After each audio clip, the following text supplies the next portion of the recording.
Most people have this idea that the emotion that they're feeling is the issue. So the anxiety, the sadness, the anger, the grief, the fear, they point to the emotion and they think, this is the problem. I need to get rid of this.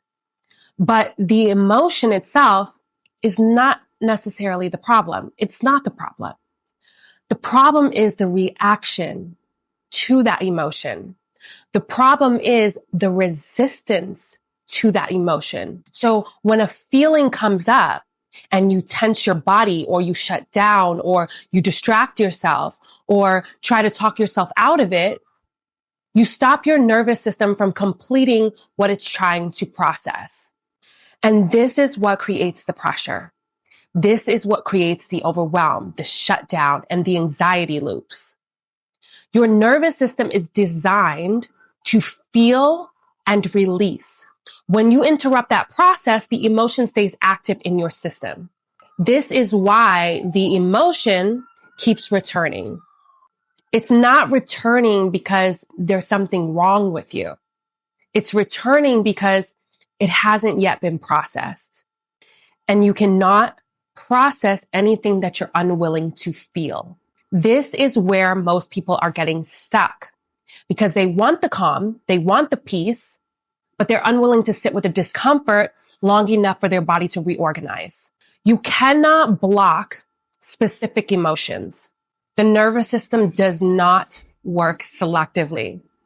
If you suppress sadness, you also suppress joy. If you suppress fear, you also suppress excitement. If you suppress grief, you also suppress love. So the more you avoid what you don't want to feel, the more numb, flat, and disconnected that you become, not just from pain, but from everything. If the problem is resistance, then the solution is capacity. Capacity means I can feel what's here without trying to escape it. And this doesn't mean that you have to like the emotion. This doesn't mean that you need to analyze it or understand it. It simply means that you let the body feel without interruption.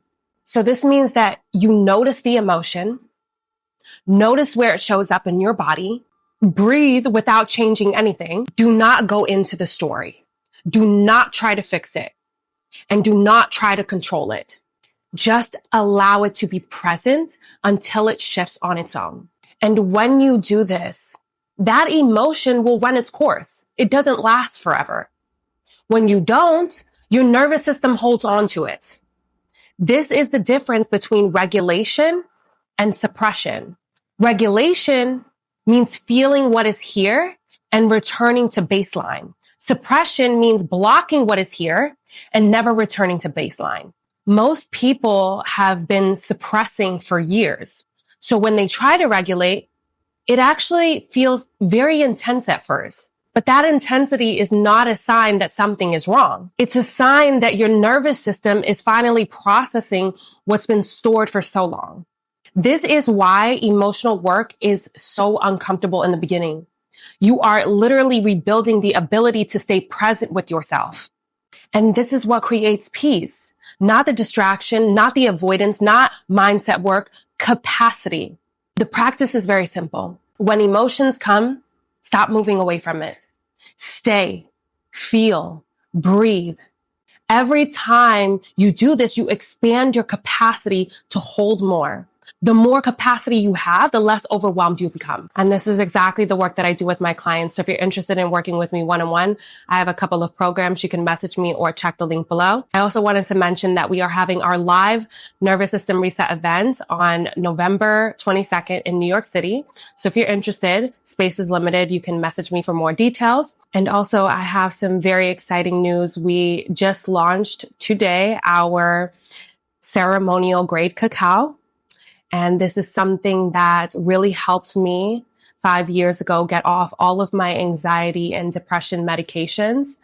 And I'm very excited to share it with all of you. So we'll be posting a video about that today. But you can also go on my website, learn more about it, and purchase it if it's something that aligns with you. Thank you so much.